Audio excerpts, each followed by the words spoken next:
യേശു തൻ വേഗം വരുന്നതിനാൽ മുഴങ്കാൽ മടക്കി നമസ്കരിക്കാം. യേശു തൻ വേഗം വരുന്നതിനാൽ മുഴങ്കാൽ മടക്കി നമസ്കരിക്കാം. ഈ റീജിയന്റെ ഈ യോഗത്തിൽ കർത്താവിന്റെ വചനം പങ്കിടുവാൻ ഈ പ്രിയപ്പെട്ടവർ ഈ റീജിയനിലുള്ള നേതൃത്വം എനിക്ക് തന്ന അവസരത്തിന് നിറഞ്ഞ മനസ്സോടെ പ്രിയപ്പെട്ടവർക്കുള്ള സ്നേഹത്തെ നന്ദി അറിയിക്കുന്നു. കർത്താവ് നമ്മെ ഒന്നിച്ച് സഹായിക്കട്ടെ. ദൈവത്തിന്റെ മഹനീയ സാന്നിധ്യം ഇന്ന് പകലിവിടെ ഉണ്ട്. ഓരോ യോഗത്തെയും ധന്യമാക്കുന്നത് വ്യക്തികളുടെ സാന്നിധ്യമല്ല, അരുമനാഥന്റെ സാന്നിധ്യമാണ്. ആ സാന്നിധ്യം അതിന്റെ മുഴുമഹത്വത്തോടെ ഇന്ന് പകലും ഇവിടെ ഉണ്ടെന്ന് അനുഭവിക്കുന്നവർ ഒരു പ്രാവശ്യം കൂടെ നമ്മുടെ കരങ്ങൾ ഉയർത്തി കർത്താവിന് സ്തോത്രം ചെയ്യാം. ദൈവം നമ്മെ ഒന്നിച്ച് സഹായിക്കട്ടെ. നമ്മുടെ ചിന്തയ്ക്ക് ആധാരമായി ഈ പകൽ നമ്മൾ വായിക്കാൻ പോകുന്നത് പ്രത്യാശ നിർഭരമായ ഒരു വേദഭാഗത്തേക്കാണ് ഒന്നിച്ച് നമ്മൾ വരാൻ പോകുന്നത്. റോമാലേഖനം 8-ാം അധ്യായം അതിന്റെ 23-ാമത്തെ വാക്യമാണ് നമ്മൾ ഒന്നിച്ച് വായിക്കാൻ താല്പര്യപ്പെടുന്നത്. റോമാലേഖനം 8-ാം അധ്യായം അതിന്റെ 23-ാമത്തെ വാക്യം. ആത്മാവെന്ന ആദ്യദാനം ലഭിച്ചിരിക്കുന്ന നാമും നമ്മുടെ ശരീരത്തിന്റെ വീണ്ടെടുപ്പായ പുത്രത്വത്തിന് കാത്തുകൊണ്ട് ഉള്ളിൽ ഞരങ്ങുന്നു. 24 കൂടി. പ്രത്യാശയാണല്ലോ നാം രക്ഷിക്കപ്പെട്ടിരിക്കുന്നത്. കാണുന്ന പ്രത്യാശയോ പ്രത്യാശയല്ല. ഒരുത്തൻ കാണുന്നതിനായി ഇനി പ്രത്യാശിക്കുന്നത് എന്തിന്? നാം കാണാത്തതിനായി പ്രത്യാശിക്കുന്നു എങ്കിലോ അതിനായി ക്ഷമയോടെ കാത്തിരിക്കുന്നു. നമ്മുടെ അന്തരാത്മാവിൽ നമ്മെ ജീവിപ്പിക്കുന്നത് ക്രിസ്തീയ പ്രത്യാശയാണ്. ഒരു മനുഷ്യൻ ഇപ്രകാരം പറഞ്ഞു, ഒരുവൻ നിന്ന് പ്രത്യാശ എടുത്തു കളഞ്ഞാൽ ആ മനുഷ്യനെ നമുക്ക് പിന്നീട് ഒരു ഭ്രാന്തനായി കാണാൻ കഴിയും. നമ്മെ അടിയുറച്ചു നിൽക്കുന്ന ഒരു ഘടകം എന്ന് പറഞ്ഞാൽ നമ്മുടെ അകത്തു ദൈവം നൽകിയിരിക്കുന്ന ഉൾനട്ടിരിക്കുന്ന പ്രത്യാശയാണ്. ഈ റോമൻ ലേഖനത്തിന്റെ സവിസ്തരമായ ദൈവശാസ്ത്രത്തിന്റെ വ്യത്യസ്ത കോണുകളിൽ നിന്ന് ഇന്ന് ഞാൻ അതിലേക്ക് അധികം പോകുവാൻ താല്പര്യപ്പെടുന്നില്ല. എന്നാൽ ഇവിടെ പറയുന്ന ഒരു പദമുണ്ട്, ആത്മാവെന്ന ആദ്യദാനം ലഭിച്ചിരിക്കുന്ന നാം. ആരാണ് ഈ നാം? ഈ റോമാലേഖനം പറയുന്ന ഒരു വ്യത്യസ്തമായ അനുഭവങ്ങൾ പറയാം. ഒന്ന്, ആദാമിലല്ല ക്രിസ്തുവിൽ ഉള്ളവരായ നാം.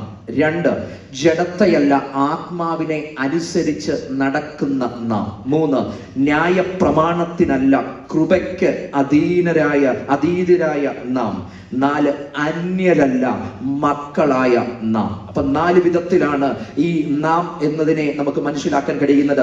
ആദാമിലല്ല ക്രിസ്തുവിൽ ഉള്ളവരായ നാം, ജഡത്തെയല്ല ആത്മാവിനെ അനുസരിച്ച് നടക്കുന്ന നാം, ന്യായ പ്രമാണത്തിനല്ല കൃപയ്ക്ക് അധീനരായ നാം, അന്യരല്ല മക്കളായ നാം. ഈ നമ്മെ പറ്റിയാണ് ഇവിടെ പറയുന്നത്.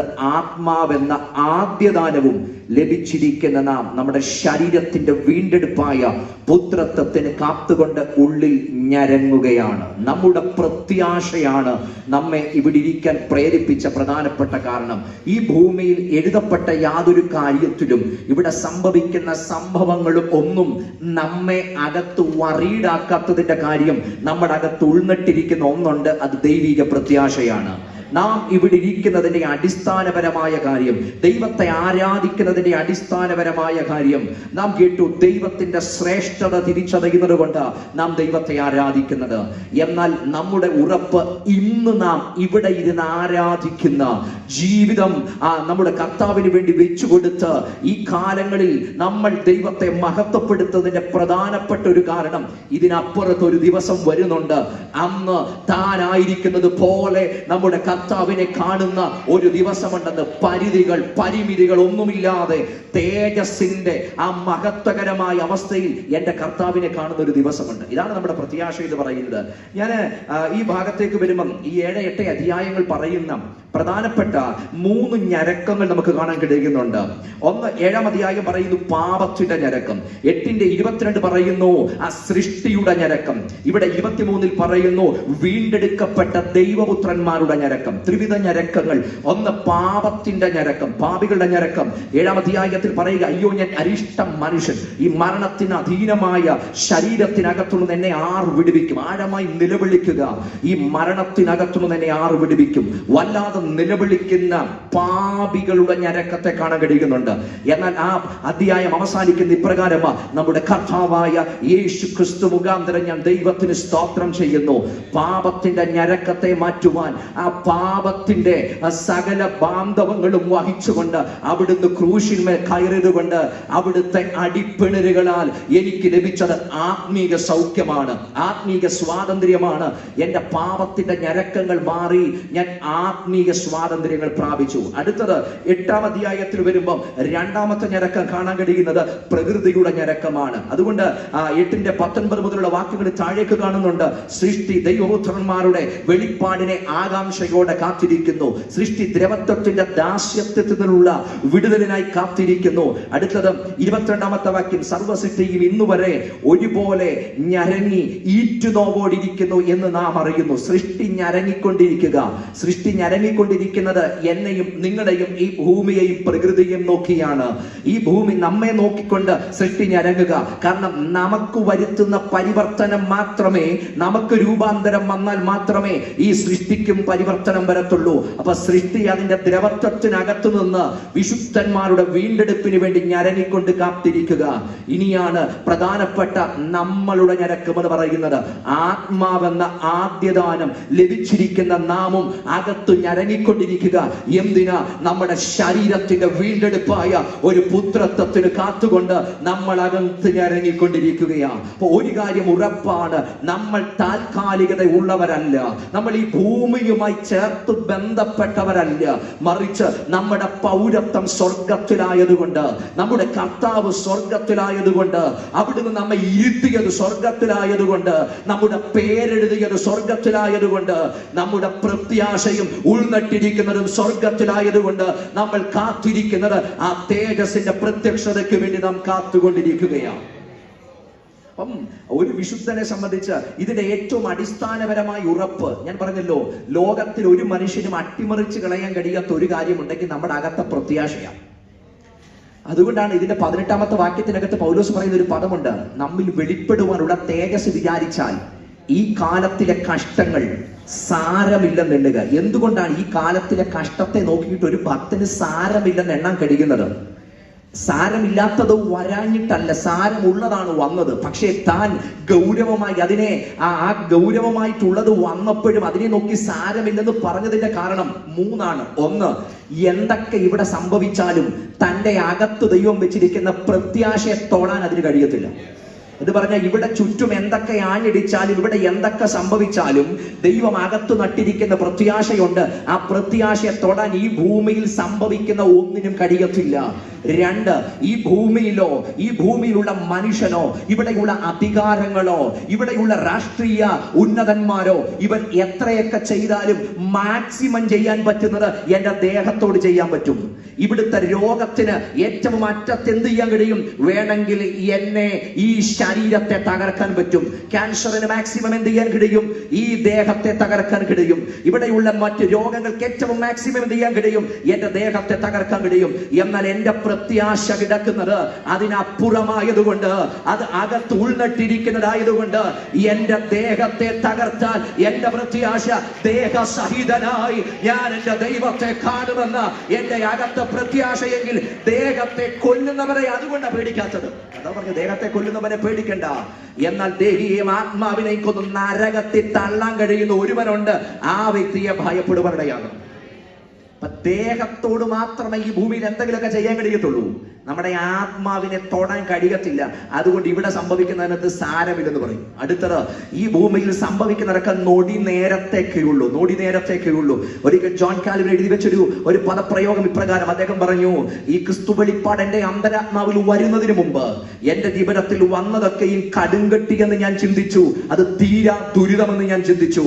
എന്നാൽ ക്രിസ്തുവിന്റെ വെളിപ്പാടിലേക്കും പ്രത്യാശയിലേക്കും ഞാൻ വന്ന സമയത്ത് എനിക്ക് മനസ്സിലായത് ഇത് കടുങ്കട്ടിയല്ല, ഇത് പഞ്ഞിയേക്കാൾ മൃദുവാണ്. ഇത് തീരാ ദുരിതമല്ല, ഇത് കേവലം ഫ്രാക്ഷൻ ഓഫ് സെക്കൻഡിൽ മാത്രമേ ഉള്ളൂ. ഇത് നേരത്തെ മനസ്സിലാക്കിക്കൊണ്ട് പൗലോസ് എഴുതി വെച്ചിട്ടുണ്ട്, നോടി നേരത്തേക്കുള്ള ഞങ്ങളുടെ ലഘുവായ കഷ്ടം അത്യന്തം അനവധിയായി തേജസ്സിന്റെ നിത്യകാലം അത് ലഭിപ്പാൻ ഹേതുവാകുന്നെങ്കിൽ ഇന്ന് രാത്രി ഇന്ന് പകൽ ആ പ്രത്യാശയാകെ താങ്കുരിക്കുന്ന ദൈവമക്കൾക്ക് എത്ര പേർക്ക് ധൈര്യത്തോടെ ദൈവത്തിന് സ്തോത്രം ചെയ്യാൻ കഴിയുന്നുണ്ട്? എന്റെ അകത്ത് ദൈവം നട്ടിരിക്കുന്ന ആ ദൈവിക പ്രത്യാശ എടുത്തു കളയാൻ ഇവിടെയുള്ള ഒന്നിനും കഴിയത്തില്ല. നാം ജീവിക്കുന്നത് തന്നെ പ്രത്യാശയാല. ഞാൻ പ്രധാനമായ നമ്മൾ വായിച്ച ഭാഗത്തേക്ക് വരാൻ താല്പര്യപ്പെടുകയാണ്. ഈ വീണ്ടെടുപ്പ്, നമ്മുടെ അകത്ത് ദൈവം നൽകിയിരിക്കുന്ന ഈ വീണ്ടെടുപ്പിന്റെ ഉറപ്പിനെ സംബന്ധിയായി ഒരു പ്രധാനപ്പെട്ട 4 ചിന്തകളാണ് നമ്മൾ ഒരുമിച്ച് പങ്കുവെക്കാൻ താല്പര്യപ്പെടുന്നത്. ഈ 23-ാമത്തെ വാക്യം പറയുന്ന ആദ്യത്തെ ഉറപ്പ് ആദ്യദാനമായ പരിശുദ്ധാത്മാവാണ്.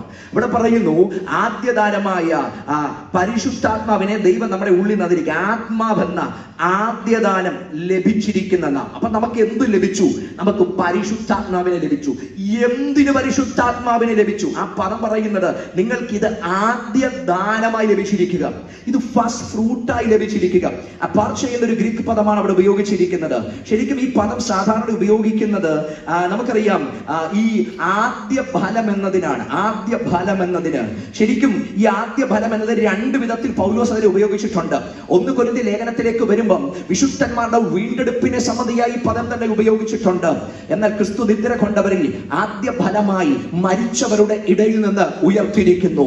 ഇവിടെ പരിശുദ്ധാത്മാവിനെയും അതേ പറഞ്ഞിട്ട് പറയുകയാണ്, ഈ പരിശുദ്ധാത്മാവിനെ നമ്മുടെ അകത്തു തന്നതും ഇതൊരു ആദ്യ ഫലമായിട്ടാണ്, ആദ്യ ദാനമായിട്ട് നമ്മുടെ ഉള്ളിൽ തന്നിരിക്കുക. ശരിക്കും ഈ പരിശുദ്ധാത്മാവിനെ നൽകപ്പെട്ടതിന്റെ പശ്ചാത്തലം നോക്കിയാൽ ഇത് പെന്തക്കോസ്ത് നാളിൽ ഇറങ്ങി വന്നത് ആ പെന്തക്കോസ്ത് പെരുന്നാളിന്റെ നടുവിലാണ്. ഈ പെന്തക്കോസ്ത് പെരുന്നാളിന്റെ തന്നെ പ്രത്യേകത എന്ന് പറഞ്ഞാൽ അത് ഒരു കൊയ്ത്തിന്റെ ഉത്സവം തന്നെയാണ്, ഒരു കൊയ്ത്തിന്റെ ഉത്സവമാണ്. എന്ന് പറഞ്ഞാൽ ഈ കൊയ്ത്തിന് നന്ദി പറഞ്ഞ് ഈ ജനം ദൈവത്തെ ആരാധിക്കുന്ന ഒരു സമയമാണ് ഈ പെന്തക്കോസ്ത് എന്ന് പറയുന്നത് തന്നെ. എന്ന് പറഞ്ഞാൽ ഈ കൊയ്ത്തിന് മുൻപാകെ ഇവർ ആദ്യത്തെ കച്ച അവരത് വെട്ടിയെടുത്തുകൊണ്ട് വന്നിട്ട് ഒരുമിച്ച് അതിന് നന്ദി പറഞ്ഞ് ദൈവത്തെ ആരാധിക്കുന്ന ഒരു പെരുന്നാൾ, ദൈവത്തിന് താങ്ക്സ് കൊടുക്കുന്ന ഒരു പെരുന്നാള് ഈ പെന്തക്കോസ്ത് പെരുന്നാൾ എന്ന് പറയുന്നത്. എന്നാൽ ഈ പെരുന്നാളിന്റെ ഭാഗമായി ആയിരക്കണക്കിന് പേർ യെരൂശലേം പട്ടണത്തിന്റെ തിരുനടുവിൽ നിൽക്കുമ്പോൾ ഒരു ഭാഗത്ത് ഒരു കറ്റ ഉയർത്തി പിടിച്ചുകൊണ്ട് ആ പെരുന്നാൾ അവർ കൊണ്ടാടുമ്പോൾ അതിനപ്പുറത്ത് ഒരുമിച്ച് 120 പേർ ദൈവത്തിന്റെ വാഗ്ദത്തത്തിന് വേണ്ടി കാത്തിരുന്നപ്പോൾ അവരുടെ ഇടയിൽ ദൈവത്തിന്റെ ദാനമായ പരിശുദ്ധാത്മാവിന്റെ കൈമാറ്റം അവിടെ സംഭവിച്ചു. എന്ന് പറഞ്ഞാൽ അവിടെ കൊയ്ത്തിന്റെ പെരുന്നാൾ, ആദ്യഫലത്തിന്റെ പെരുന്നാൾ നടക്കുമ്പോൾ ഇവിടെ ആദ്യഫലം കൈമാറി കൊടുക്കുക എന്ന് പറഞ്ഞാൽ സഭയ്ക്ക് കിട്ടിയ, എനിക്കും നിങ്ങൾക്കും കിട്ടിയ ഏറ്റവും വലിയ ഉറപ്പ് എന്തെന്ന് ചോദിച്ചാൽ നമ്മുടെ അകത്തു ലഭിച്ച ആദ്യദാനമായ ദൈവത്തിന്റെ പരിശുദ്ധാത്മാവാണ്. ദൈവസഭയ്ക്ക് ലഭിച്ച ഏറ്റവും വലിയ ഉറപ്പുണ്ടെങ്കിൽ അതിനാണ് ഇന്ന് പകൽ നമുക്ക് ദൈവത്തിന് നന്ദി കൊടുക്കാൻ കഴിയുന്നത്. ആ പെന്തക്കോസ്തിന്റെ പെരുന്നാൾ നടക്കുമ്പോൾ കൂടിയിരുന്ന് പറഞ്ഞ നടുവിൽ ഈ പരിശുദ്ധാത്മാവിനെ കൈമാറി കൊടുത്തു. ഇത് എന്തിനാണ്? ഇത് ഒരു ഉറപ്പായിട്ട് കൊടുത്തതാ. ശരിക്കും അത് ഉപയോഗിച്ചിരിക്കുന്ന വ്യത്യസ്ത അർത്ഥതലങ്ങൾ നോക്കിയാൽ ഒരു 4 വിധത്തിൽ അതിനെ നമുക്ക് മനസ്സിലാക്കാൻ കഴിയും. 1, ഇത് കൈമാറിയത് ഒരു ഫസ്റ്റ് ഇൻസ്റ്റാൾമെന്റ് ആയിട്ടാണ്. 2, ഒരു ഡിപ്പോസിറ്റ് ആയിട്ടാണ് ഇത് നൽകിയത്. 3, ഒരു ഡൗൺ പേയ്മെന്റ് ആയിട്ടാണ് നൽകിയത്. 4, ഒരു ഉടമ്പടിയായിട്ട് ഇത് തന്നത്.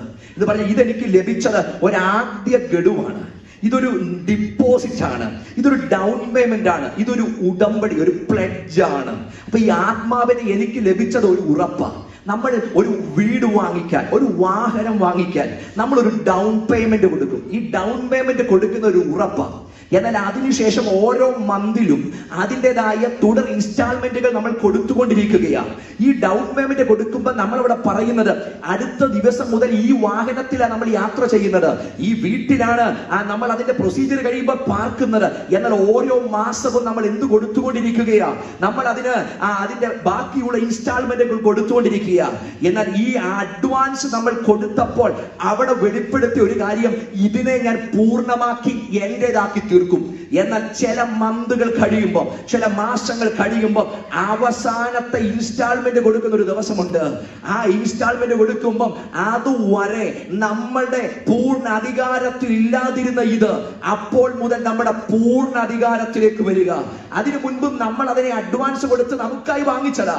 എന്നാൽ അവസാനത്തെ പേയ്മെന്റ് നടത്തുമ്പോൾ അത് പൂർണ്ണമായി നമ്മുടേതായി മാറും. എന്തിനെ ആത്മാവിനെ നമ്മൾ അകത്ത് തന്നറിയോ? ഇത് നമുക്ക് അകത്ത് തന്ന ഉറപ്പ. ഈ ആത്മാവിനെ തന്ന ഇതിന്റെ ഉടമസ്ഥൻ നമുക്ക് തരുന്ന ഒരു ഉറപ്പുണ്ട്, നിന്നെ ഞാൻ എന്റേതാക്കി മാറ്റുകയാ. ഇനിയും എത്രയും താമസമെന്നേ ഈ ആത്മാവിനെ നമ്മുടെ അകത്തു തന്ന ഈ ആത്മാവിന്റെ ഉടയവൻ അവിടുത്തെ കാഹളധ്വനി കേൾക്കുമ്പോൾ നമ്മെ പൂർണ്ണമായി തന്റേതാക്കി മാറ്റുന്ന ഒരു തേജസ്സിന്റെ ദിവസവും ഒരു തേജസ്സിന്റെ വെളിപ്പാടും വരുന്നുണ്ടെന്ന് അകത്തു വിശ്വസിക്കുന്നവർ, അകത്ത് പരിശുദ്ധാത്മാവിനെ അനുഭവിക്കുന്നവർ ധൈര്യത്തോടെ ഇന്ന് പകൽ ദൈവത്തിന് നന്ദി വെളിപ്പെടുത്തുന്നവന് എന്റെ പ്രാണപ്രിയൻ എന്നെ ചേർക്കുവാൻ വരും. അകത്ത് ഈ ആത്മാവുണ്ടെങ്കിൽ പ്രധാനമായും നമ്മെ സജ്ജീകരിക്കുന്ന രണ്ട് കാര്യത്തിന്, ഒന്ന് നിത്യതയ്ക്ക് വേണ്ടി നമ്മെ ഒരുക്കുന്ന ദൈവത്തിന്റെ ആത്മാവ്. ഈ പരിശുദ്ധാത്മാവിന്റെ അടിസ്ഥാനപരമായ ഏറ്റവും വലിയ പ്രവർത്തനങ്ങളിൽ ഒന്ന് നമ്മെ വിശുദ്ധീകരിക്കുന്ന ആത്മാവ്, നമ്മെ നിത്യതയ്ക്ക് വേണ്ടി ഒരുക്കുന്ന ആത്മാവ്, പ്രത്യാഗമനത്തിന് വേണ്ടി നമ്മെ ഒരുക്കുന്ന ആത്മാവ്. കാരണം ഇത് വണ്ടർഫുൾ കൗൺസിലർ ആണ്, ഇതെന്നെ വഴികാട്ടുന്ന ആത്മാവാണ്, സത്യത്തിൽ നടത്തുന്ന ആത്മാവാണ്, വഴി എനിക്ക് വെളിപ്പെടുത്തുന്ന ആത്മാവാണ്, ആരും ഉപദേശിച്ചു തരാതെ എന്നെ ഉപദേശിക്കുന്ന ആത്മാവാണ്. ഈ ആത്മാവ് എന്റെ അകത്തു തന്നെങ്കിൽ എന്റെ വഴിയിൽ വരുന്ന സകല വിഘ്നങ്ങളെയും തകർത്തു മാറ്റി അതിന്റെ നടുവിൽ ജയഭേരി മുഴക്കി ആ നിത്യതയ്ക്ക് വേണ്ടി ഒരുങ്ങുവാൻ, പ്രാണപ്രിയന്റെ പ്രത്യാഗമനത്തിന് വേണ്ടി ഒരുങ്ങുവാൻ, പാപത്തിന്റെ ജഡത്തിന്റെ പൈശാചികമായ സകല ശക്തികളെയും വെല്ലുവിളിക്കാൻ എന്റെ അകത്ത് വ്യാപരിക്കുന്ന ഒരു ശക്തിയാണ് ഈ പരിശുദ്ധാത്മാവിന്റെ ശക്തിയെങ്കിൽ ഇതെന്നെ ഒരുക്കുന്നത് ആ നിത്യതയ്ക്ക് വേണ്ടിയാണ്. ഈ ആത്മാവിനെ എന്റെ അകത്ത് തന്നത് ആദ്യദാനമായി. എന്തിന്? ആ തേജസ്സിന് വേണ്ടിയാണ്. ഇത് ഒന്നല്ല, ഒട്ടനവധി പ്രാവശ്യം ഈ പരിശുദ്ധാത്മാവിനെ വീണ്ടെടുപ്പുമായിട്ട് ബന്ധപ്പെട്ട് പറയുന്നുണ്ട്. അവിടേക്ക് ഉപയോഗിച്ചിരിക്കുന്ന പദം എന്ന് പറഞ്ഞാൽ അറബോണും ഒരു പദമാണ്. ഇതൊരു വലിയ ഉറപ്പെന്നുള്ള അടിസ്ഥാനത്തിലാണ് പദം പറയുന്നത്. 2 കൊരിന്ത്യർ ലേഖനം 1:22 വാക്യത്തിൽ പറയുന്നുണ്ട്, അവൻ നമ്മെ മുദ്രയിട്ടും ആത്മാവെന്ന അച്ചാരം നമ്മുടെ ഹൃദയങ്ങളിൽ നൽകിയിരിക്കുന്നു. അച്ചാരം എന്ന പദം നമുക്ക് ഉറപ്പായിട്ട് ഇത് നമ്മുടെ ഹൃദയങ്ങളിൽ തന്നു. അടുത്തത് എഫെസ്യ ലേഖനം 1:14 നോക്കിയാൽ, തന്റെ സ്വന്തം ജനത്തിന്റെ വീണ്ടെടുപ്പിന് വേണ്ടി തന്റെ മഹത്വത്തിന്റെ പുകഴ്ചയ്ക്കായിട്ട് നമ്മുടെ അവകാശത്തിന് അച്ചാരമായ വാഗ്ദത്തത്തിൽ പരിശുദ്ധാത്മാവിനാൽ മുദ്രയിട്ടിരിക്കുന്നു. എന്തിനാ ഇത് തന്നത്? അവിടെയും പറയുക, തന്റെ സ്വന്തം ജനത്തിന്റെ വീണ്ടെടുപ്പിന് വേണ്ടി തന്റെ മഹത്വത്തിന്റെ പുകഴ്ചയ്ക്കായിട്ട് അവകാശത്തിന്റെ അച്ചാരമായ പരിശുദ്ധാത്മാവിനെ നമ്മുടെ ഹൃദയങ്ങളിൽ മുദ്രയിട്ടു. അടുത്തത് ഇതേ എഫെസ്യ ലേഖനം 4:30 പറയുന്നു, പരിശുദ്ധാത്മാവിനെ ദുഃഖിപ്പിക്കരുത്, അതിനാലല്ലോ നിങ്ങളെ വീണ്ടെടുപ്പ് നാളിനായി മുദ്രയിട്ടിരിക്കുന്നത്. അപ്പൊ പരിശുദ്ധാത്മാവിനെ ദുഃഖിപ്പിച്ചാൽ എന്താ ചോദ്യം ചെയ്യപ്പെടുന്നത്? നമ്മുടെ വീണ്ടെടുപ്പാ ചോദ്യം ചെയ്യപ്പെടുന്നത്, നമ്മുടെ നിത്യതയാ ചോദ്യം ചെയ്യപ്പെടുന്നത്, നമ്മുടെ കർത്താവുമായിട്ടുള്ള വാസമാ ചോദ്യപ്പെടുന്നത്. കാരണം ഈ ആത്മാവിനാൽ നമ്മെ ബന്ധിപ്പിച്ചിരിക്കുന്നത് നമ്മുടെ നിത്യതയുമായിട്ടുള്ള ബന്ധത്തില. അതുകൊണ്ട് പരിശുദ്ധാത്മാവിനെ ദുഃഖിപ്പിക്കരുത് പറയുന്നത്. അടുത്തത് 2 കൊരിന്ത്യർ 5:5 പറയുന്നു, അതിനായി ഞങ്ങളെ ഒരുക്കിയത് ആത്മാവിനെ അച്ചാരമായി തന്നിരിക്കുന്ന ദൈവം തന്നെ. ഏതിനായി? അതിന്റെ 1 തൊട്ടുള്ള വാക്യം നോക്കിയാൽ മതി. കൂടാരമായ ഞങ്ങളുടെ ഭൗമ ഭവനം അഴിഞ്ഞു പോയാൽ കൈപ്പിടിയല്ലാത്ത ദൈവത്തിന്റെ ദാനമായി ഒരു കെട്ടിടം ഞങ്ങൾക്ക് സ്വർഗത്തിലുണ്ട് എന്ന് പറഞ്ഞാൽ, ഇവിടെ എനിക്ക് അഴിഞ്ഞു പോകുന്നതിന് അപ്പുറത്ത് ഒരു കെട്ടിടം എന്റെ കർത്താവ് പണിതിരിക്കുന്നുവെന്ന ആത്യന്തികമായ ബോധ്യം അകത്തുണ്ടെങ്കിൽ, ആ ബോധ്യത്തിനായിട്ട് എന്നെ ഉറപ്പിച്ചത് എന്റെ അകത്ത് ദൈവം നൽകിയിരിക്കുന്ന ഈ വാഗ്ദത്തത്തിൽ പരിശുദ്ധാത്മാവാണെങ്കിൽ, ഈ പരിശുദ്ധാത്മ ശക്തി അകത്ത് അനുഭവിക്കുന്നവർ അവരുടെ അകത്ത് പ്രത്യാശ നിറഞ്ഞു തുളുമ്പി ഇന്ന് പകൽ ഈ പൊതുസഭായോഗത്തിൽ ദൈവത്തിന് ധൈര്യത്തോടെ അകത്ത് കൊടുത്തിട്ട് പറയണം, എന്നെ ഉറപ്പിക്കുന്നത് ഈ ദൈവത്തിന്റെ പരിശുദ്ധാത്മാവാണ്. ചർച്ച ചെയ്യേണ്ട വിഷയം ഇതാണ്. ഈ വീണ്ടെടുപ്പിന്റെ ഗൗരവ പ്രാധാന്യമുള്ള വിഷയത്തെ ചർച്ച ചെയ്യാൻ, അതിനെ വിശ്വസിക്കാൻ, ആ പ്രത്യാശ ഉയർത്തി പറയാൻ വിളിക്കപ്പെട്ട സമൂഹമാണ് ഞാൻ നിങ്ങൾ. പക്ഷെ നമുക്ക് നഷ്ടപ്പെട്ടു പോയത് ഈ പ്രത്യാശയുടെ വെളിപ്പാട്. ഈ പരിശുദ്ധാത്മാവ് നമ്മുടെ അന്ധരാത്മാവിൽ തന്ന പ്രത്യാശയുടെ വെളിപ്പാട് നഷ്ടപ്പെട്ടു പോയാൽ നമ്മളെക്കാൾ ഹതഭാഗ്യന്മാർ വേറെ ആരുമില്ല. കാരണം എന്തായാലും ഈ മൃഗത്തിന് പ്രത്യാശയില്ല, ഇവിടെയുള്ള ദൈവാസ്തിക്യത്തെ ചോദ്യം ചെയ്തവർ ഈ പ്രത്യാശയില്ല, നാളെയെ പറ്റി അവർ ചർച്ച ചെയ്യാറ് പോലുമില്ല. എന്നാൽ ആ പ്രത്യാശ ലഭിക്കപ്പെട്ട, നിത്യതയ്ക്ക് വേണ്ടി വിളിക്കപ്പെട്ട, കാണുന്നതൊക്കെ അഴിഞ്ഞു പോകും, കാണാത്തത് നിത്യമെന്ന് പറഞ്ഞ് ഞാൻ നിങ്ങൾക്ക് സ്ഥലം ഒരുക്കാൻ പോകുന്നു, ഞാൻ പോയതുപോലെ വീണ്ടും വരുമെന്ന് പറഞ്ഞ ആ പ്രത്യാശ ലഭിക്കപ്പെട്ട ഞാനും നിങ്ങളും ഈ പ്രത്യാശയെ പറ്റി ചർച്ച ചെയ്യുന്നില്ലെങ്കിൽ നമ്മെ പോലെ പരാജയപ്പെട്ട കമ്മ്യൂണിറ്റി വേറെയില്ല. അങ്ങനെയെങ്കിൽ ആധുനിക പെന്തക്കോസ്തിന് പ്രത്യാശ കൈമോശം വന്നെങ്കിൽ നമുക്ക് മടങ്ങി വരണം ഈ പ്രത്യാശയുടെ സന്ദേശത്തിലേക്ക്. പണ്ടൊരു യോഗം തീരുന്നത്, യോഗം അവസാനിക്കുമ്പോൾ അവിടെ നിറഞ്ഞവർ മടങ്ങിപ്പോകുന്നത് പ്രത്യാശയുടെ സന്ദേശവും പ്രാപിച്ചുകൊണ്ടാണ്. അടുത്ത യോഗത്തിന് വരാൻ പറ്റുമെന്ന് ഉറപ്പില്ല, എന്നാൽ അവർക്കൊരു ഉറപ്പുണ്ട്, എന്റെ പ്രാണനാഥൻ പ്രത്യാഗമിച്ചാൽ നാം ഒന്നിച്ച കർത്താവിനെ മഹത്വപ്പെടുത്തുന്ന ആ നിത്യമായ ഒരു വാഴ്ചയുണ്ടെന്ന് അകത്തെ ഒരു ഉറപ്പില അവർ ഓരോ യോഗവും വിട്ടു പോകുന്നത്. ഒന്നാം നൂറ്റാണ്ടിനകത്തൊക്കെ മരണമൊന്നും അവർക്ക് പ്രതീക്ഷിക്കാൻ കഴിയത്തില്ല. മരണമൊന്നും അവർക്ക് എപ്പോഴാണ് സംഭവിക്കുന്നത് പറയാൻ കഴിയത്തില്ല. ഏത് നിമിഷവും സാമ്രാജ്യിക ശക്തികൾ അവരെ അറുത്തുമുറിച്ചു കളയും. അവർക്ക് അടുത്ത ദിവസം ഒരുമിച്ച് വന്ന് വിശുദ്ധന്മാരോട് ചേർന്ന് ആരാധിക്കാൻ പറ്റുമെന്ന് ഒരു ഉറപ്പുമില്ല. പക്ഷെ അവർക്ക് ഒരു ഉറപ്പുണ്ട്, കഴുത്താറൊക്കെ പെട്ടാലും ഇതിനപ്പുറത്ത് തേജസ്സിന്റെ ആ ശരീരധാരിയായി ആത്മമണവാളനെ എതിരേൽക്കാൻ കഴിയുമെന്ന ഒരു നിത്യതയുടെ പ്രത്യാശയ അവരുടെ ഹൃദയത്തിനകത്ത് ജ്വലിച്ചു നിന്നത്. ഞാൻ പറഞ്ഞത്, ഒന്ന്, അകത്ത് നൽകിയിരിക്കുന്ന ഈ പരിശുദ്ധ ആത്മാവ് നമ്മെ ഉറപ്പിക്കുന്നത് നമുക്കൊരു വീണ്ടെടുപ്പുണ്ട്. രണ്ട്, നമ്മുടെ അകത്തുള്ള ഞരക്കം നമ്മെ ഓർമ്മിപ്പിക്കുന്നത് നമുക്കൊരു വീണ്ടെടുപ്പുണ്ടെന്ന്. വീണ്ടെടുപ്പിന് വേണ്ടി ആത്മാവിനാൽ മുദ്രയിരിക്കപ്പെട്ട എല്ലാ വ്യക്തികളുടെയും അകത്തൊരു ഞരക്കമുണ്ട്. എന്ന് പറഞ്ഞാൽ അവർ ഈ ജീവിക്കുന്നിടവുമായിട്ട് എവിടെയൊക്കെയോ അവർ ഇറിറ്റേറ്റഡാ, അവർക്ക് എവിടേക്കോ സഹിക്കാൻ പറ്റുന്നില്ല, എവിടേക്കോ അവരുടെ മനസ്സ് അതുമായിട്ടൊരു വിരക്തി തോന്നുക, അവരുടെ മനസ്സ് അതുമായിട്ട് വല്ലാതെ എന്ന് പറഞ്ഞാൽ സാറ്റിസ്ഫൈഡ് അല്ല, അവരിവിടെ സാറ്റിസ്ഫൈഡ് അല്ല. അങ്ങനെയെങ്കിൽ ആ വീണ്ടെടുപ്പിന്റെ ഉറപ്പ് നമ്മുടെ മനസ്സിൽ എവിടെയോ ഒരു ഞരക്കം ഉണ്ടെങ്കിൽ, ഈ ഭൂമിയുമായി നമുക്കൊരു ഞരക്കം ഉണ്ടെങ്കിൽ, ഇവിടെ ജീവിക്കുമ്പോ ചിലതുമായിട്ടൊരു വിരക്തി നമുക്കുണ്ടെങ്കിൽ നമ്മുടെ വീണ്ടെടുപ്പിന് വേണ്ടി നമ്മൾ ഒരുങ്ങിക്കൊണ്ടിരിക്കുക. എന്നാൽ നമ്മൾ ഇവിടെ എല്ലാം സാറ്റിസ്ഫൈഡ് ആണ്, ഇവിടവുമായിട്ട് ഞാൻ സമരസപ്പെട്ടുകൊണ്ട് നിൽക്കുക, അല്ലെങ്കിൽ ഇവിടവുമായിട്ട് ഞാൻ ചേർന്ന് നിൽക്കുക, എവിടെയോ ആ വീണ്ടെടുപ്പിനെ തടസ്സപ്പെടുത്തുന്നത് പലതും എന്റെ അകത്തേക്ക് ക്രിപ്റ്റ് ചെയ്തിട്ടുണ്ട്. കർത്താവ് പറഞ്ഞു, നിങ്ങൾ ലോകത്തോടൊപ്പമെങ്കിൽ ആ ലോകം നിങ്ങളോടൊപ്പം ഉണ്ട്. എന്നാൽ നിങ്ങളെ ഞാൻ ലോകത്തിൽ നിന്ന് എടുത്തത് കൊണ്ട് ആ ലോകം നിങ്ങൾക്ക് എതിരായിരിക്കും. എന്ന് പറഞ്ഞാൽ ലോകം നമുക്കെതിരാ, ലോകത്തിലുള്ളവർ നമുക്കെതിരാ. നാം ഈ ലോകത്തിനെതിരെ നിൽക്കുന്നതിന് ഏറ്റവും വലിയ കാരണം വീണ്ടെടുപ്പിന്റെ പ്രത്യാശ നമ്മുടെ അകത്തുള്ളത് കൊണ്ട് എല്ലാവുമായി സമരസപ്പെടാൻ നമുക്ക് കഴിയത്തില്ല. എന്ന് പറഞ്ഞാൽ എപ്പോഴും അകത്തൊരു ഞരക്കമുണ്ട്. നമ്മൾ ഈ ഭൂമിയിൽ ജീവിച്ചാലും നമ്മുടെ ഏറ്റവും വലിയ ലക്ഷ്യം എന്ന് പറഞ്ഞാൽ എങ്ങനെങ്കിലും ആ പിതാവിന്റെ സന്നിധിയിൽ എത്തണം. ഞാൻ ഈ കഴിഞ്ഞ മാസങ്ങൾ ഇവിടെ ഉണ്ട്. ഈ ദിവസങ്ങളിലൊക്കെ എൻ്റെ കുഞ്ഞിനെ വിളിക്കുമ്പം ഈ കഴിഞ്ഞ 2 ആഴ്ചയ്ക്ക് മുമ്പ് എൻ്റെ പ്രിയപ്പെട്ടവൾ പറഞ്ഞൊരു കാര്യമുണ്ട്. ഒരു ദിവസം ആളി വെച്ച് എനിക്കൊരു ബുക്ക് തരണമെന്ന് പറഞ്ഞു. എൻ്റെ വൈഫ് ചോദിച്ചു, എന്തിനാണ് ബുക്ക്? അപ്പ എത്ര ദിവസം കഴിഞ്ഞിട്ട് വരുമെന്ന് എഴുതി കൂട്ടാനാന്ന് പറഞ്ഞു. ഇപ്പൊ ഈ കഴിഞ്ഞ രാവിലെ ഞാൻ വിളിച്ചപ്പം പുള്ളി കണക്ക് കൂട്ടിയിട്ട് പറഞ്ഞ, ഇനി എന്റെ വിരലെ എണ്ണാവുന്ന ദിവസം കൂടെ ഉള്ളൂ, ആളിങ്ങ് വരും. ഞാൻ പറഞ്ഞത്, ഇവിടെ നിൽക്കുമ്പോഴും എൻ്റെ മനസ്സിനകത്ത് എൻ്റെ മനസ്സിന്റെ ആവേശമായിട്ട് നിൽക്കുന്നത് തിരിച്ചവിടെ ചെല്ലണമെന്നുള്ള ഒരു കാര്യം തന്നെയാണ്. എന്ന് പറഞ്ഞാൽ ഇവിടെ അനുകൂലമായ എല്ലാ സാഹചര്യങ്ങളും നമുക്കൊരുങ്ങി നിൽക്കുമ്പോഴും നമ്മുടെ മനസ്സിനകവും അപ്പോഴും ഞരങ്ങി നിൽക്കുന്നത് എൻ്റെ ദൈവം എനിക്ക് വേണ്ടി ഒരുക്കി വെച്ച ഒരു ദൈവിക നിത്യത ഉണ്ടെന്നുള്ള ആത്യന്തിക ബോധ്യം എൻ്റെ അകത്തുണ്ടെങ്കിൽ അകത്ത് ഇറിറ്റേറ്റഡ് ആണ്.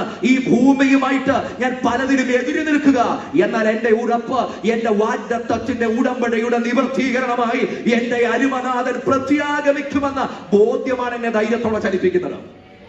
ഒരു ഭക്തനെ അകത്തു നിന്നുള്ള ഞരക്കമാണ് തൻ്റെ ഉള്ളിലെ ആ നിത്യത ഉറപ്പിക്കുന്ന പ്രധാനപ്പെട്ട കാര്യം. നിങ്ങൾ ശ്രദ്ധിച്ചേ, ഈ പൗലോസ് തന്നെ പറയുന്ന ഒരു കാര്യമുണ്ട്. ഫിലിപ്പി ലേഖനം 3-ാം അധ്യായം 20-21 വാക്യത്തിൽ പറയുന്നു, നമ്മുടെ പൗരത്വമോ സ്വർഗത്തിലാകുന്നു, അവിടെ നിന്ന് നമ്മുടെ കർത്താവായ യേശുക്രിസ്തു രക്ഷിതാവായി വരുമെന്ന് നാം കാത്തിരിക്കുന്നു. അപ്പൊ താൻ പറഞ്ഞത്, ഈ കർത്താവ് വരുമെന്ന ബോധ്യമാണ് തന്നെ ധൈര്യത്തോടെ അതിനുവേണ്ടി കാത്തിരിക്കാൻ പ്രേരിപ്പിക്കുന്നത്. ഇവിടെ ഞരക്കം വരുന്നതും അവിടെ അതിനുവേണ്ടി കാത്തിരിക്കുന്നതും എൻ്റെ അകത്ത് തരുന്ന ഈ ഞരക്കത്തിന്റെ പിൻപിലുള്ള കാരണം എനിക്ക് വെളിപ്പെടുവാനുള്ള പ്രത്യാശയുടെ പൂർത്തീകരണമാണ്. അകത്ത് ഞരക്കമുണ്ട്. 3-ാമത്തെ കാര്യം വേഗത്തിൽ പറയാം. ഈ 23-ാമത്തെ വാക്യം പറയുന്നത്, നമ്മൾ എന്തിനാണ് കാത്തിരിക്കുന്നത്? നമ്മുടെ ശരീരത്തിന്റെ വീണ്ടെടുപ്പായ പുത്രത്വത്തിന് കാത്തുകൊണ്ട്. ഇന്ന് ആത്മീയ ജീവിതത്തിൽ നമ്മൾ അനുഭവിക്കുന്ന ഏറ്റവും വലിയ പ്രിവിലേജ് എന്തെന്ന് ചോദിച്ചാൽ സൺഷിപ്പാണ്. ഒരു വിശ്വാസി അനുഭവിക്കുന്ന ഏറ്റവും വലിയ പ്രിവിലേജ് എന്തെന്ന് ചോദിച്ചാൽ സൺഷിപ്പാണ്. നമ്മൾ അനുഭവിക്കുന്ന പുത്രത്വമാണ്. എന്ന് പറഞ്ഞാൽ സ്വർഗത്തിലെ കർത്താവിനെ അപ്പ എന്ന് വിളിക്കാൻ നമുക്ക് അവസരം കിട്ടി. കാരണം പഴയ നിയമത്തിന്റെ ചരിത്രവുമായിട്ട് മുഴുവൻ നോക്കുമ്പോൾ ദൈവീക ആ സത്വത്തെ അവർക്ക് പേടിയാ, ദൈവത്തെ അവർക്ക് പേടിയാ. ദൈവം എന്ന് കേൾക്കുമ്പോൾ തന്നെ യാഹുവേ എന്ന പദം അവരുടെ ആകെ വിറപ്പിക്കുന്ന പദമാണ്. യഹോവ എന്ന പദം അവർ എഴുതണമെങ്കിൽ, ഒരു ശാസ്ത്രി അത് പകർത്തി എഴുതണമെങ്കിൽ ശരീരശുദ്ധി വരുത്തി പുതിയ തൂലിക എടുത്തിട്ട് മാത്രമേ യാഹ്വേ എന്ന പദം അവർ എഴുതത്തുള്ളൂ. അത്രയ്ക്ക് ഭയമാ. കത്തുന്ന മല, തീയ, പുക, ഇതൊക്കെ ഉയർന്നു വരുമ്പോ ഭയത്തോടെയാ ആ ദൈവിക പദത്തെ അവർ കാണുന്നത്. എന്നാൽ പുതിയ നിയമത്തിനകത്തേക്ക് വരുമ്പം കർത്താവ് പറഞ്ഞൊരു കാര്യമുണ്ട്. പ്രാർത്ഥിക്കാൻ അവരെ പഠിപ്പിച്ചപ്പം കടുങ്കട്ടി പദമൊന്നും പറയണ്ട, മറിച്ച് ഒരൊറ്റ പദം മതി. ഒരു സിമ്പിൾ ആയിട്ടുള്ള പദം, പിതാവേ എന്നൊരൊറ്റ പദം. സ്വർഗസ്ഥനായ ഞങ്ങളുടെ പിതാവേ എന്ന് പറഞ്ഞാൽ ഇന്നലത്തെ സകല ഭയവും മാറിയിട്ട് ഇന്ന് ധൈര്യത്തോടെ അബ്ബ പിതാവേ എന്ന് വിളിച്ച് പുത്രത്വത്തിന്റെ ആത്മാവോടെ ആ സിംഹാസനത്തിലേക്ക് ഓടി വരുവാൻ നമുക്ക് ലഭിച്ചതാണ് ഏറ്റവും വലിയ ഭാഗ്യമെന്ന് തിരിച്ചറിയുന്നെങ്കിൽ, ഒരു പുതിയ നിയമ വിശ്വാസിക്ക് ധൈര്യത്തോടെ അകന്നിറങ്ങി നന്ദി പറയാൻ ഒരു കാരണമുണ്ടെങ്കിൽ എന്റെ കർത്താവിനെ അപ്പാ എന്ന് വിളിക്കാൻ. നാഴിക വ്യത്യാസമില്ല, വിനാഴിക വ്യത്യാസമില്ല, വർഷ വ്യത്യാസമില്ല, കാല വ്യത്യാസമില്ല, ഇടങ്ങളുടെ വ്യത്യാസമില്ല, ഭാഷ വ്യത്യാസമില്ല. എവിടെ നിന്നും ഉള്ളു തൊട്ട് അപ്പ എന്നൊരു ഒറ്റ പദം പറഞ്ഞാൽ അവിടെ ഇറങ്ങി വരുന്ന ഒരു ദൈവ സാന്നിധ്യമുണ്ട്. യാഹ്വേ എന്ന പദം ഉപയോഗിക്കാൻ ആ പേടിയുള്ള സമൂഹങ്ങൾ ദൈവത്തിന്റെ കോമ്പൗണ്ട് നെയിമുകളാ അവിടെ ഉപയോഗിക്കുന്നത്. യഹോവ ഇരേ എന്നവർ പറഞ്ഞു. കരുതൽ ആവശ്യമുള്ളപ്പോ പറഞ്ഞു യഹോവ ഇരേ. വിജയം ആവശ്യമുള്ളപ്പോ യഹോവ നിസി. അതുപോലെ ഇടയന്റെ സാന്നിധ്യം വേണ്ടപ്പോൾ അവനെ പറഞ്ഞു യഹോവ റോഹി, യഹോവ ഷമ്മ, യഹോവ സിദഖീനു. എന്ന് പറഞ്ഞാൽ ദൈവത്തിന്റെ വ്യത്യസ്ത സ്വഭാവ ഗുണങ്ങളെ അതിനെ ഉയർത്തിക്കാട്ടുന്ന പലവിധ നാമങ്ങൾ അവിടെ പറയുവാനിടയായി. എന്ന പുതിയ നിയമത്തിൽ വന്നപ്പോ കർത്താവ് പറഞ്ഞു ഈ പലവിധ നാമങ്ങൾ പലവിധ ആവശ്യങ്ങളുടെ മുമ്പിൽ ആ ജനം പറയുന്നത്. എന്നാൽ ഇവിടെ എന്താവശ്യമുണ്ടെങ്കിലും പലവിധ നാമം പറയണ്ട, ഉള്ളു തൊട്ട് അപ്പ എന്ന് പറയുന്ന ഒറ്റ പദത്തിനകത്ത് എന്തെല്ലാം വേണമോ അതെല്ലാം പ്രവർത്തിക്കാൻ ഇറങ്ങി വരുന്ന ഒരു ദൈവത്തിന്റെ കരമുണ്ടെങ്കിൽ നാം വന്നത് ആ അപ്പന്റെ മുമ്പിലേക്ക്. ഇന്ന് പകൽ ഇവിടെ കൂടി വന്നിരിക്കുന്ന ജനം ഹൃദയത്തിന്റെ ഉൾച്ചടങ്ങളുടെ നൊമ്പരങ്ങൾ അറിഞ്ഞ് അവിടെ നിന്നുകൊണ്ട് അപ്പ എന്ന് വിളിക്കുമ്പോൾ ഇറങ്ങി വന്ന് പ്രവർത്തിക്കാൻ കഴിയുന്ന ഒരപ്പന്റെ സാന്നിധ്യമുണ്ടെന്ന് ഇന്ന് പകൽ തിരിച്ചറിയുന്നെങ്കിൽ ആയിരിക്കുന്ന ഇടങ്ങളിൽ ധൈര്യത്തോടെ അപ്പ എന്ന് വിളിച്ചാൽ അവിടെ ഇറങ്ങി വന്ന് തൊടാൻ കഴിയുന്ന ഒരു ദൈവത്തിന്റെ കരമുണ്ടെന്ന് ഇന്ന് പകൽ വിശ്വസിക്കുന്നെങ്കിൽ ധൈര്യത്തോടെ ദൈവത്തിന് നന്ദി കൊടുത്തിട്ട് അപ്പ എന്ന് വിളിച്ചാൽ എന്നെ സ്പർശിക്കാൻ കഴിയുന്ന ദൈവത്തിന്റെ കരമുണ്ട്. നമ്മൾ അനുഭവിക്കുന്ന ഏറ്റവും വലിയ പ്രിവിലേജ് പുത്രത്വമാണ്. ഈ പുത്രത്വം നമുക്ക് ലഭിച്ചത് നമ്മുടെ മെറിറ്റിലല്ല, മറിച്ച് അവിടുത്തെ വലിയ അബണ്ടന്റ് ഗ്രേസിലാണ്. ഒറ്റ പദമാ. ആ ക്രൂശിന്റെ ചുവട്ടിൽ നിന്ന് പാപം നമ്മൾ അവിടേക്ക് കൊടുത്തു, ദൈവം തന്റെ നീതി നമുക്ക് തന്നു. അന്ന് നമ്മൾ അവിടെ നിന്നുകൊണ്ട് വിശ്വാസത്താൽ ആ ക്രൂശിനെ അംഗീകരിച്ചപ്പം ദൈവം പറഞ്ഞൊരു കാര്യമുണ്ട്, യു ആർ മൈ സൺ. മൂത്ത പുത്രനായിട്ടും ഇളയ പുത്രനായിട്ടുമല്ല, മക്കളായിട്ടാണ് എന്നെ തിരഞ്ഞെടുത്തത് എന്ന് പറഞ്ഞ് ഇതിനകത്ത് വേർകൃത്യമില്ല, ഇതിനകത്ത് വിഭാഗീയതയില്ല, ഇതിനകത്ത് അല്ലെങ്കിൽ ആ പ്രായത്തിന്റെ പഴക്കം കുറച്ചൊന്നുമില്ല. ഇതിനകത്ത് ഒറ്റ പദം മാത്രമേ ഉള്ളൂ, നീ എന്റെ മകനാ, നീ എന്റെ മകളാ. അങ്ങനെയെങ്കിൽ ധൈര്യത്തോടെ എന്റെ അപ്പന്റെ അടുക്കലേക്ക് ഓടി വരുവാൻ എനിക്ക് ലഭിക്കുന്ന പ്രാഗൽഭ്യത്തിന്റെ കാലം ആ ക്രൂശ് മുഖാന്തരം എന്നെ തന്റെ മക്കളായി അഡോപ്റ്റ് ചെയ്തെങ്കിൽ സ്വർഗത്തിന് എന്തൊക്കെയുണ്ടോ അത് മുഴുവൻ അനുഭവിക്കാൻ ഇവിടെ എനിക്ക് കഴിയും. അതാണ് സ്വർഗം ചലിക്കുന്നത് ഈ പുത്രത്വത്തിന്റെ പ്രിവിലേജിനകത്താണ്. ഈ പുത്രത്വം അനുഭവിച്ചിട്ട് സ്വർഗത്തിന്റെ മുഖത്തേക്ക് നോക്കുന്ന ഒരു വ്യക്തിക്ക് സ്വർഗത്തിന് എന്തൊക്കെയുണ്ടോ, ആ ഉയരത്തിൽ എന്തൊക്കെയുണ്ടോ, പിതാവിന് എന്തൊക്കെ അനുഗ്രഹങ്ങളുണ്ടോ അത് മുഴുവൻ ഈ ഭൂമിയിൽ അനുഭവിക്കാൻ അവസരം കിട്ടുന്ന ഒരാളുണ്ടെങ്കിൽ അത് ദൈവത്തിന്റെ മക്കൾക്കാണ്. ഒരപ്പനുള്ളത് ആ അപ്പന്റെ മക്കൾക്കുള്ളതാണെങ്കിൽ എന്റെ സ്വർഗത്തിലെ അപ്പൻ എന്തൊക്കെയുണ്ടോ അത് മുഴുവൻ ആത്മീകമായിട്ട് അനുഭവിക്കാൻ എല്ലാ പ്രിവിലേജുകളും സ്വർഗം എനിക്ക് തന്നിട്ടുണ്ടെന്ന് ഇന്ന് പകൽ വിശ്വസിക്കുന്നവരുണ്ടെങ്കിൽ, അത് ആത്മാവിൽ അനുഭവിക്കുന്നവരുണ്ടെങ്കിൽ സ്വർഗത്തിലെ സകലവിധ ആത്മീക അനുഗ്രഹത്തെയും ആവോളം അനുഭവിക്കുവാൻ, സ്വർഗീയ അനുഭവങ്ങളെ പ്രാപിപ്പാൻ അവസരം കിട്ടിയവരാ ഞാൻ നിങ്ങളും. നമ്മൾ അനുഭവിക്കുന്ന ഏറ്റവും വലിയ പ്രിവിലേജ് സൺഷിപ്പാണ്. എന്നാൽ ഈ സൺഷിപ്പ് ഇന്ന് നമ്മൾ അനുഭവിക്കുന്നത് ആത്മീകമായിട്ടാണ്. നമ്മൾ അപ്പ എന്ന് വിളിക്കുമ്പോൾ അപ്പനെ നമ്മൾ നേരിട്ട് കാണുന്നില്ല, പക്ഷെ വിശ്വാസത്തെ നമ്മൾ വിളിക്കുക അപ്പാന്ന്. പക്ഷെ നമ്മൾ അനുഭവിക്കുന്ന ഒന്നുണ്ട്, ഇവിടെയുള്ള നാസ്തീയവാദികൾ എത്ര ചലഞ്ച് ചെയ്ത് നിന്നാലും നമ്മൾ അന്തരാത്മാവിൽ അനുഭവിക്കുന്ന ദൈവിക ആ കർത്താവിന്റെ ആ അനുഭവത്തെ അല്ലെങ്കിൽ ആ പിതാവിന്റെ ഇടപെടലിനെ കണ്ണിക്കാൻ അവരെ കൊണ്ട് കഴിയത്തില്ല. നമ്മൾ അനുഭവിക്കുന്ന പുത്രത്വത്തെ കണ്ണിക്കാൻ കഴിയത്തില്ല. ജീവിതത്തിന്റെ സമരമുഖത്തിനകത്ത് ഇറങ്ങി വന്ന് വൈദ്യശാസ്ത്രത്തിന് ലോകത്തിനും ഒന്ന് തൊടാൻ കഴിയാത്ത വിഷയത്തിനകത്ത് ഇറങ്ങി വന്ന് ദൈവത്തിന്റെ കരത്തെ ഖണ്ഡിക്കാൻ ഇവിടെ ആർക്കാ കഴിയുന്നത്? ഇവിടെ വാദഗതികളോ ഫിലോസഫികളോ ഇവിടെയുള്ള സൈദ്ധാന്തങ്ങൾ മുഴുവൻ ഇറക്കി നിർത്തിയാലും നമുക്ക് പറയാൻ കഴിയും, എന്റെ അന്ധരാത്മാവിൽ ആരും എനിക്കില്ലാതെ നിന്ന മണിക്കൂറിനകത്ത് ഇറങ്ങി വന്നത് മനുഷ്യ കരമല്ല, ആത്മാവിൽ ഞാൻ തിരിച്ചറിഞ്ഞ എന്റെ ഒരു അപ്പന്റെ കരമുണ്ട്. ഭാരമുള്ളിൽ നേരിടുമ്പോ ആ നേരമെല്ലാം എന്നെ താങ്ങിയിട്ട് സാരമില്ല നോതി എന്നെ മാർവോട് ചേർത്ത ഒരപ്പന്റെ കരം അനുഭവിച്ചിട്ടുണ്ടെങ്കിൽ ധൈര്യത്തോടെ നമുക്ക് വെല്ലുവിളിച്ചിട്ട് പറയാൻ കഴിയും, എനിക്ക് വേണ്ടി എന്റെ ജീവിതത്തിന്റെ സമരമുഖത്തിനകത്ത് ഇറങ്ങി വന്ന ഒരപ്പന്റെ കരമുണ്ട്. മരണത്തെ മുഖാമുഖമായി കണ്ടപ്പോൾ അതിന് നടുവിൽ ഇറങ്ങി വന്ന ഒരപ്പന്റെ കരമുണ്ട്. നമ്മൾ ആത്മാവിലെ ഇത് അനുഭവിച്ചറിഞ്ഞത്. നമ്മൾ ഈ അപ്പനെ പറ്റി പറയുമ്പോൾ ഈ പുത്രത്വം അനുഭവിച്ചത് നമ്മൾ ആത്മാവില. എന്നാൽ നമ്മുടെ പ്രത്യാശ കിടക്കുന്നത് അവിടെയല്ല. ഇന്നും നമ്മൾ ആത്മാവിൽ ആ തിരിച്ചറിഞ്ഞ ആ പുത്രത്വത്തിന്റെ പൂർത്തീകരണം ഇനിയും നമ്മൾ നേരിട്ട് കാണുന്ന ഒരു ദിവസമുണ്ട്. ഇന്ന് നമ്മൾ ആത്മാവിൽ അപ്പാന്ന് വിളിച്ചു, ഇന്ന് ആത്മാവിൽ നമ്മൾ അപ്പാന്ന് വിളിച്ചു.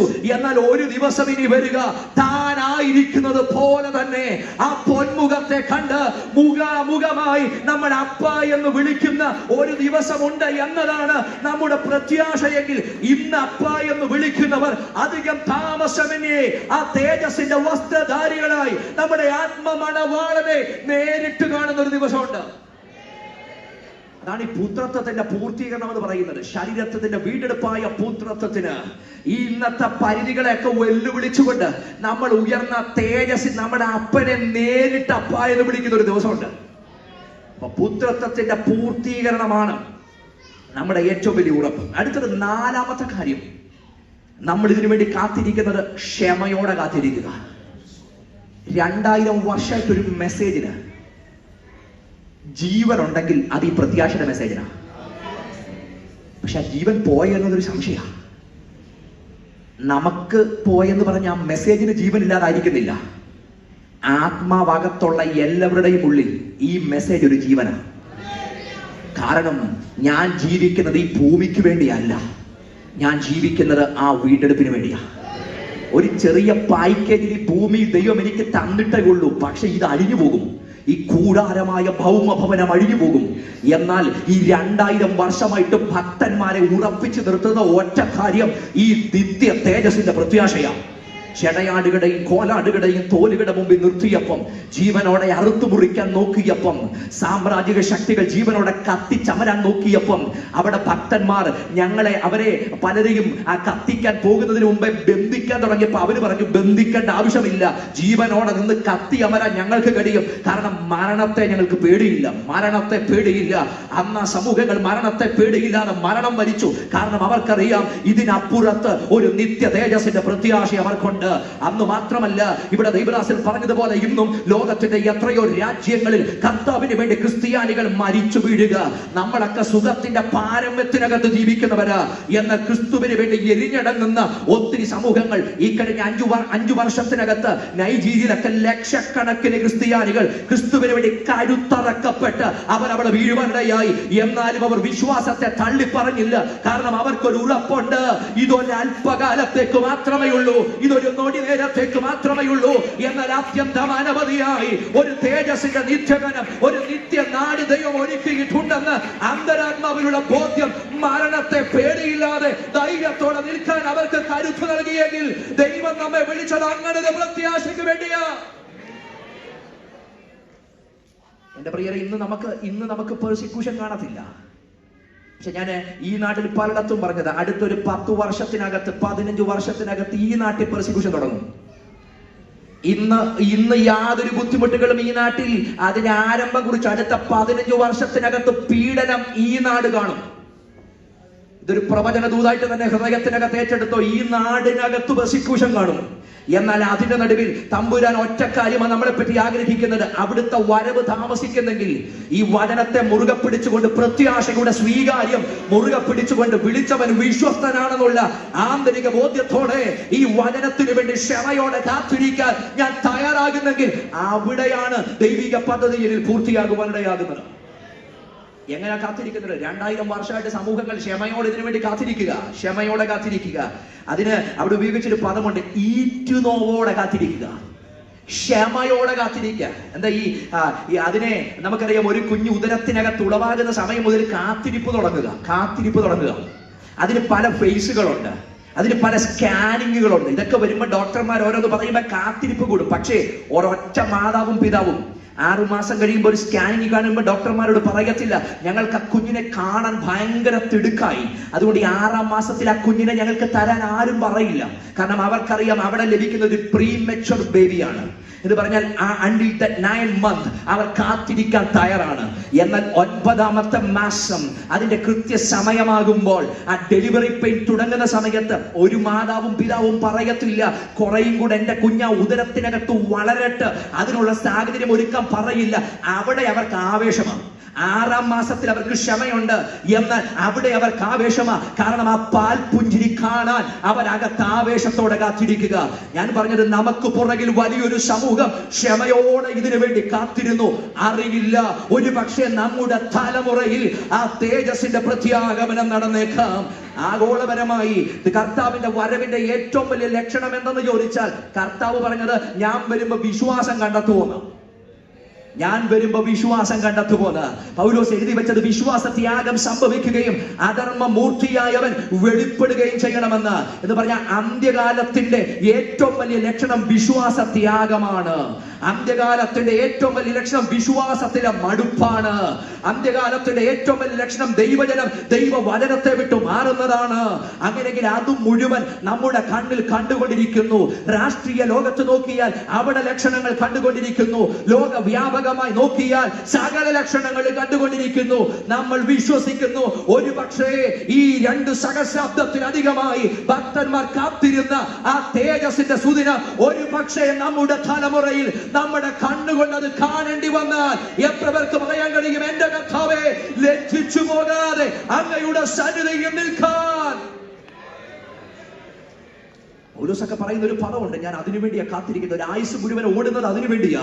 വല്ലവിധേനയും മരിച്ചവരുടെ ഇടയിൽ നിന്ന് ഒരു പുനരുത്ഥാനം പ്രാപിക്കണമെന്ന് വെച്ച് താൻ പറഞ്ഞു, മറ്റൊന്നിലും എനിക്ക് ഒരാഗ്രഹവുമില്ല, മറിച്ച് ഒറ്റ ആഗ്രഹം, വല്ലവിധേനയും മരിച്ചവരുടെ ഇടയിൽ നിന്ന് ഒരു പുനരുത്ഥാനം. എന്റെ പ്രിയരെ, സ്വർഗം നമ്മെ ചലഞ്ച് ചെയ്യുന്നത് നമ്മുടെ അകത്ത് ഈ ഒരു പ്രത്യാശ വർദ്ധിക്കട്ടെ, ഇതിനു വേണ്ടി ക്ഷമയോടെ കാത്തിരിക്കട്ടെ. നമ്മുടെ അന്തരാത്മാവിൽ ഒരു ജീവൻ വരട്ടെ, പ്രത്യാശയുടെ ജീവൻ നമ്മുടെ അകത്ത് സംഭവിക്കട്ടെ, നമ്മുടെ ആത്മീക മടുപ്പ് മാറട്ടെ. കാരണം ഇതൊരു യാഥാർത്ഥ്യമാണ്, കർത്താവ് വരും. കാരണം ഇതൊരു യാഥാർത്ഥ്യമാണോ തന്നെ ചോദ്യം. വരുവോ? കേട്ട് മടുത്തുപോയി. വരുമെന്ന് പറഞ്ഞ് കേട്ട് മടുത്തുപോയി. പണ്ട് മല്ലന്റെയും മാധവന്റെയും കഥ പഠിച്ചപ്പം പുലി വരുമെന്ന് പറഞ്ഞ് അവസാനം ശരിക്ക് പുലി വന്നിട്ടും തിരിച്ചറിഞ്ഞില്ലെന്ന് പറഞ്ഞതുപോലെ ഇത് പലവട്ടം കേട്ടും നമ്മൾ അങ്ങ് മടുത്തുപോയതുപോലായി. എന്ന സഭയോട് ആവർത്തിച്ചു പറയുന്ന ദൂത്, എപ്പോഴും പറയുന്ന ദൂത്, നമ്മുടെ കർത്താവ് വരും. നനയാത്ത നേരത്തിലും മനുഷ്യപുത്രൻ വരുന്നത് കൊണ്ട് ഒരുങ്ങിയിരിക്കാൻ ഒരു വട്ടം കൂടെ കർത്താവ് നമ്മോട് പ്രബോധനം പറയുമ്പോ ക്ഷമയോടതിനു വേണ്ടി കാത്തിരുന്ന് ആ പ്രത്യാശ നമ്മുടെ അകത്ത് ജ്വലിക്കുവാനിടയാകട്ടെ. നമ്മുടെ കർത്താവ് വരും. ഇന്ന് നമ്മൾ ഒത്തിരി പരിമിതികളെ നേരിടുന്നവരാ, പക്ഷേ ആ ദിനം പരിമിതി മാറുന്ന ദിവസമാണ്. ഇന്ന് കണ്ണിന്റെ കാഴ്ച കുറയും. നമ്മൾ പ്രായമുള്ളവരോട് ചോദിച്ചാൽ അവരുടെ ഏറ്റവും വലിയ നിരാശ എന്ന് പറഞ്ഞാൽ അവരുടെ യൗവനമാണ്. അവർ പറയും, ഞങ്ങളുടെ യൗവനം ഓടി നടന്നൊരു കാലഘട്ടമുണ്ട്. കാലിന്റെ പ്രവൃത്തി വേഗം, കൈയുടെ ഗതിവേഗം, കണ്ണിന്റെ കാഴ്ച, ത്വക്കിന്റെ സൗന്ദര്യം, ഇത് മുഴുവൻ ത്രസിച്ചു നിന്നൊരു കാലഘട്ടം. പക്ഷെ ഇന്ന് അവർ പറയും, ഇത് പലതും കുറഞ്ഞു പോയി. കണ്ണിന്റെ കാഴ്ച കുറഞ്ഞു, കാതിന്റെ കേൾവി കുറഞ്ഞു, ഈ ഗ്രഹിക്കുന്ന രീതികൾ കുറഞ്ഞു, മറവി സംഭവിച്ചു, ആ കാലിന്റെ പ്രവൃത്തി വേഗം കുറഞ്ഞു, കൈയുടെ ഗതിവേഗം കുറഞ്ഞു. ഇതിന്റെ അകത്ത് പലതിനകത്തും അവർക്ക് ക്ഷീണം സംഭവിച്ചു പോയി. പക്ഷെ ഒരു ഭക്തനോട് ചോദിക്കണം, അവർ പറയുന്നു, ഇതൊക്കെ സംഭവിക്കുമ്പോഴും ഇതുവരെ കണ്ടതല്ല യൗവനം, ഇതുവരെ അനുഭവിച്ചതല്ല യൗവനം. എനിക്ക് നഷ്ടപ്പെട്ടു പോയ യൗവനമല്ല എന്റെ വിഷയം, മറിച്ച് ഇനി ഒരു ദിവസം വരുന്നുണ്ട്. എന്റെ അരുമനാഥന്റെ വീണ്ടെടുപ്പിന്റെ ശരീരത്തോട് ഞാൻ സമരസപ്പെടുന്ന ഒരു തേജസ്സിന്റെ ദിവസമുണ്ട്. അവൻ സകലവും തനിക്ക് കീഴ്പ്പെടുത്തുവാൻ കഴിയുന്ന തന്റെ വ്യാപാര ശക്തി കൊണ്ട് എന്റെ താഴ്ചയുള്ള ശരീരത്തെ തന്റെ മഹത്വമുള്ള ശരീരത്തോട് അനുരൂപനായി രൂപാന്തരപ്പെടുത്തും. എന്നെ ഉറപ്പിച്ചു നിർത്തിയ ഒരു പദം അത്. അവൻ സകലതും തനിക്ക് കീഴ്പ്പെടുത്തുവാൻ കഴിയുന്ന തന്റെ വ്യാപാര ശക്തി. ഏത് നാട്ടിൽ നിന്ന് പൗലോസ് എന്ന് പറയുന്നത്? റോമിൽ നിന്ന് പറയുന്നത്. അതുവരെ റോം മുഴുവൻ കേട്ട ഒറ്റ ശക്തിയേ ഉള്ളൂ. ആ ശക്തിയുടെ പേരെന്ന് പറഞ്ഞ സകലതും കീഴ്പ്പെടുത്തുന്ന കൈസറിന്റെ ശക്തി. മനുഷ്യനെ കൊല്ലാൻ കഴിയുന്ന കൈസറിന്റെ അധികാരം, ഒരുവനെ തടവിലാക്കാൻ കഴിയുന്ന കൈസറിന്റെ അധികാരം, ഒരുവന്റെ ജീവൻ എടുക്കാൻ കഴിയുന്ന കൈസറിന്റെ അധികാരം, ഒരുവനെ മരണശിക്ഷയ്ക്ക് വിധിക്കാൻ കഴിയുന്ന കൈസറിന്റെ അധികാരം. എന്നാൽ മരിപ്പിക്കാനുള്ള അധികാരം മാത്രമേ കൈസറിനുള്ളൂ. എന്നാൽ ഇവിടെ പറയുക, അവൻ സകലതും തനിക്ക് കീഴ്പ്പെടുത്തുവാൻ കഴിയുന്ന തന്റെ വ്യാപാര ശക്തി കൊണ്ട് നമ്മുടെ താഴ്ചയുള്ള ശരീരത്തെ തന്റെ മഹത്വമുള്ള ശരീരത്തോട് അനുരൂപനായി രൂപാന്തരപ്പെടുത്തുമെങ്കിൽ സകലത്തെയും തനിക്ക് കീഴ്പ്പെടുത്തുവാൻ കഴിയുന്ന ആ വ്യാപാര ശക്തി കൊണ്ട് നമ്മുടെ താഴ്ചയുള്ള ശരീരത്തെ തന്റെ മഹത്വമുള്ള ശരീരത്തോട് അനുരൂപനായി രൂപാന്തരപ്പെടുത്തുന്ന ആ ദൈവിക ശക്തിയുടെ ആ വലിയ അനുഭവങ്ങൾ ആ ദിവസം വെളിപ്പെടാനായി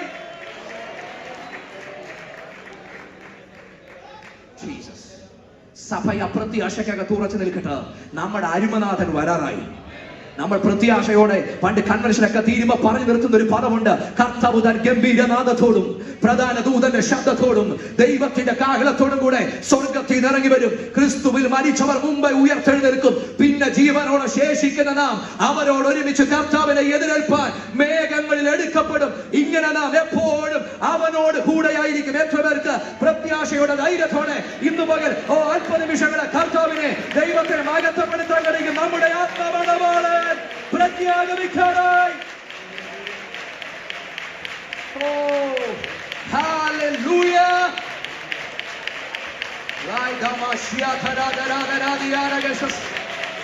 സകലവും തനിക്ക് കീഴ്പ്പെടുത്തുവാൻ കഴിയുന്ന തന്റെ വ്യാപാര ശക്തിയാൽ നമ്മുടെ താഴ്ചയുള്ള ശരീരത്തെ ഉയർത്താൻ കഴിയുന്ന ദൈവശക്തി.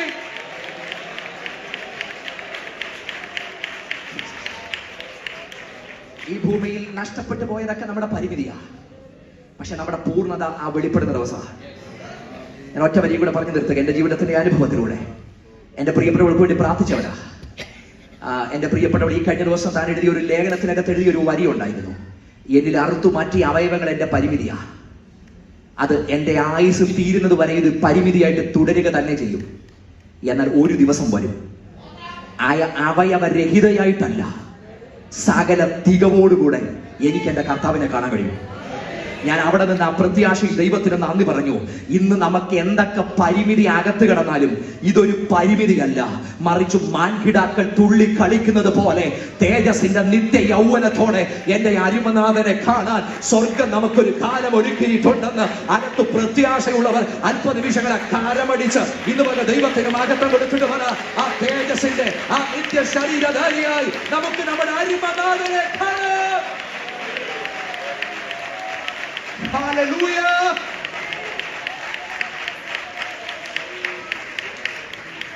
ഒരു നിമിഷം നമ്മുടെ കണ്ണുകളെല്ലാം അടങ്ങി ദൈവസന്നിധിയിൽ പ്രാർത്ഥിക്കാം.